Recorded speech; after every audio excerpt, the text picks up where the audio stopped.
accomplishments for a psychologist, but I still remember the day I lost to an AI chatbot. I will tell you this story. So this client, young client, okay, like you college students, walked into my therapy room because I'm a psychologist, I'm a therapist. I sit in front of them and understand their life story. This gentleman told me, Pooja, I spoke to an AI chatbot last night, and trust me, it is much easier. I said, "Theek hai, okay." Clearly, I'm losing to a blink or a cursor or an AI chatbot. Of course, I froze. And I thought, okay, 1 decade of work, degrees in mental health, and stories of resilience, and am I being replaced by an AI chatbot? But I was curious, because this is a session and a client. So I asked them gently, how did you feel when you spoke to the AI chatbot? And he said that 1, it is easy. 2nd, it did not ask me uncomfortable questions that you keep asking me. And it was immediate. It was available. And trust me, it was easier to get an appointment. It is not easy to get your appointment. I said, interesting. And okay, so today, I'm 3 people in front of you. Trust me, I'm not psychologically unwell, but I'm 3 people in front of you. 1, I'm a therapist. 1, I'm an entrepreneur. And another, I'm a human. I'm going to get scared as we talk along. So the therapist in me, of course, froze when he spoke like that. But the entrepreneur in me, like you all, thought, oh, this is an opportunity. Maybe we should integrate AI in our systems, isn't it? Do you all agree?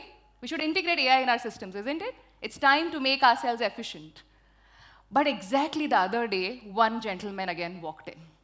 Therapy hai, kuch na kuch log aate rehte hain.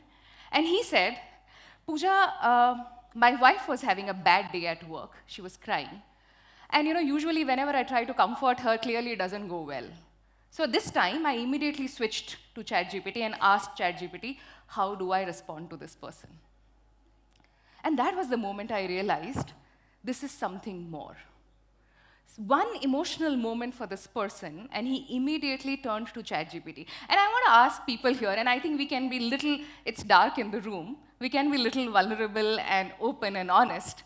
How many of us in the last 1 week have turned to ChatGPT to solve our questions, get the best framed response, 1 intelligent answer that we are ashamed to admit we have not written?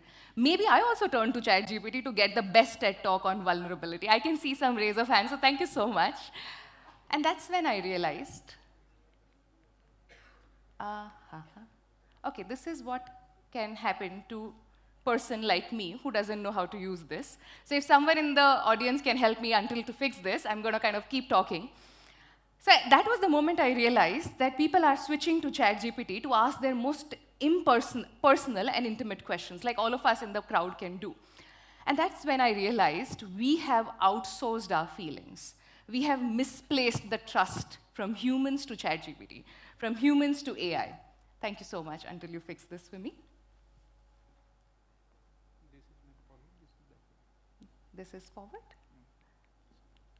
No, this is not going. This is the misplaced trust. So ChatGPT gave them immediate connection, and that was seen as care. Something that Pooja can't offer at 2 o'clock, right? So we are clearly outsourcing our feelings and care. But again, the entrepreneur in me didn't stop. We kept thinking, how should I integrate AI in my systems? How should I look at, okay, let's create, because India is experiencing mental health challenges. So to everyone here in the room, 1 out of 10 people in India experience a mental health concern. Every hour, 1 student dies by suicide. And trust me, if I can solve mental health challenge by bringing AI, I'll be the first one to solve it. So of course, I went back to work and I started understanding how can we solve this problem. But then I thought, if intelligence is everywhere, right? It's in your phone. ChatGPT is giving you the exact answer how to talk to your wife, to your boss, to your partner, to your parent, and to do your work. If intelligence is everywhere, then what does it mean to be human? As an entrepreneur, I was figuring out, how do I figure out what does it mean to be human in the age of AI? Because we can solve our problems, right? But kind of looking at humans have got 2 important things with them, all of you. And trust me, all of you have got two of these 2 important things with you. One is intelligence and another is consciousness. Aap puchoge, ye kya hai?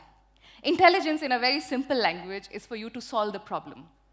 So you can turn to ChatGPT, solve the problem, draft me the fantastic email for a holiday that my boss will also accept and agree, right? And make sure that I also do my assignments on time. So outsourcing intelligence. Consciousness is what I felt right now, just here, when this blinker wasn't working. I felt vulnerable.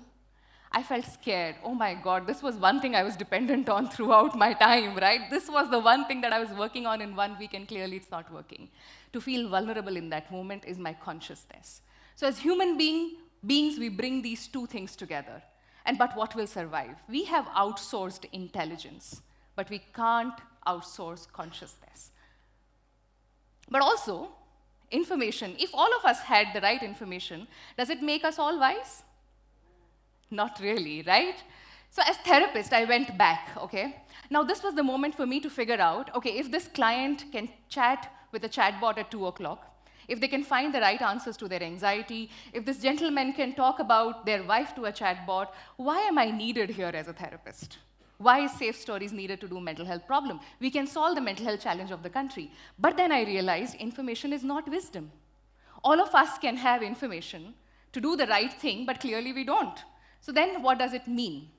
And then I started spending time with AI, of course. And AI, this kind of image popped up. And this I really want you to focus on. AI was invented to solve our problems, to make us efficient, to make us smart. And sometimes when we feel ashamed कि हम बेहतर English में वो correct sentence नहीं लिख सकते, and that's when we exactly turn to ChatGPT, right? We want the finest of responses. But AI was designed to solve our problems and make us more meaningful. So if you look at here, this person is doing art and writing, and the robot is doing laundry.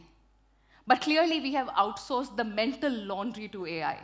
We're asking AI to do all our mental tasks. Share for us, feel for us, think for us, and create for us, which was exactly what we were meant to do as human beings. So clearly, we are in an emotional crisis and a human crisis. So all our AI chatbots can give us the best TED Talk, and clearly, I can sit here and give you the best framed sentences on vulnerability, AI, and Aham Bramhasmi. But clearly, I can't do it. If I chatted with all the bots, they would give me so much information, and I'll get so overwhelmed. And this is exactly happening with our young people in this country. Most young people in therapy report that they have the answers, but they don't know how much to feel and what to feel. They don't know how to talk to their parents. They don't know how to build relationships. They can't survive in the workplace. So clearly, AI is not solving the problem. So we are not talking to AI because we are powerful. We are talking to AI sometimes because we are powerless. We feel powerless in that moment. And exactly this was my client who was feeling powerless at 2 o'clock in the night, and this patient in the therapy room not able to take care of their wife. So I kind of sat him down. I said, okay, let's do this again. Coming back to myself as a therapist, I met this client again. So I asked him, okay, so when your wife was crying, what were you feeling in that moment? You have the right answers from ChatGPT, right? ChatGPT gave it best responses to take care of his wife, but I asked him, what were you feeling in that moment? He said, I felt extremely scared. I froze. So I told him, you did not fail. You froze because human beings, when matched with vulnerability, look for immediate solution. They look for immediate gratification, and you were scared. Because as a man, you are not taught how to take care of other people's feelings beside your own self. And you turned to ChatGPT or an AI agent who has no thoughts of his own to understand and create your own thoughts. But that was a moment of vulnerability for you, and you chose to turn to AI so that it can give you can escape the courage of vulnerability, and you can just give the right response. And was that helpful? He said, not necessarily. And then I asked him, maybe your wife needed you in that moment, not the chatbot. And what you were looking for is not the answer. You're looking to escape vulnerability. You were looking to escape the flawed person you are who doesn't have the right answers. And therapy worked. And that's when I again went back to, okay, what does it mean to be human in the age of AI? To everyone who's sitting in this room and feeling the same kind of emotions as I am feeling right now. There are two things that will keep making us human. That's exactly what I do with my clients. It's vulnerability and empathy. That's our unhacked core. AI will not be able to replace this. And they may give us the best empathetic responses, but they will not be able to feel empathy for us. For example, AI is doing great at winning chess. I always say this to my students in the class, that AI can win the chess competition, but it will not feel the happiness or the sadness that you would feel on losing it or winning it. So you can get all the answers from AI, but you need to live it for yourself. And this becomes our space. This becomes vulnerability and empathy becomes the only thing that we can harness today. So to all the young people sitting here in this room, I invite you to look at two important skills which AI did not give you and will not be able to give you is your own vulnerability to be scared, to be ashamed, to be vulnerable in the moment when you cannot have the right answers and build empathy. Most organizations are moving towards building vulnerable leadership. And we are moving away from the time when leaders needed to have all the answers and they needed to stand in front of you with all the poise and care. Now vulnerability becomes the new leadership because it demands that you look at other people as people and humans. So in the world where intelligence is outsourced, consciousness cannot. Leaders need to be vulnerable in order to build emotional courage. So 3 things I invite you, something that you have, and trust me, in this room we can do right now, for all of you to look at yourself as human beings who have AI chatbots to solve the problems. The intelligence can be outsourced, not the consciousness. 3 things I invite you to hold closer to your heart is empathy, consciousness, and vulnerability. And that's exactly I went back to as a therapist, as an entrepreneur, and as a human to keep doing. Make sure that mental health includes mental health has all of this vulnerability, empathy, and consciousness. So the question here is, before I close today, it's not what AI can do. It's not at all what AI can do. It's what we still choose to do as human beings. Do we still choose to listen to our feelings? Are we outsourcing our wisdom? Are we outsourcing our care? Are we outsourcing our compassion? And as a mental health professional, we live in a country where every hour 1 student dies by suicide, and that invites more AI, but also more consciousness and conversation. So I'm not here to look at whether AI can replace therapists, and trust me, I'm not scared. As a therapist, I'm not scared AI replacing therapists. I'm scared humans losing their own power and control. I feel humans will forget what were they meant to do over a period of time. So let AI solve your problems, but let humans be the creator. This is something that I want to leave you with. There are 3 important questions you keep asking to yourself every time you use AI. For your homework, for your assignments, for that resume writing. Who writes these stories? Where is AI writing this all from? What is AI giving you in this moment? Who benefits from stories? Who is benefiting in this moment? Are you benefiting from your connection and care, or are you just writing an answer? And who is missing from this story? And maybe this is you who is missing from AI. And before I close today, I invite you to look at empathy.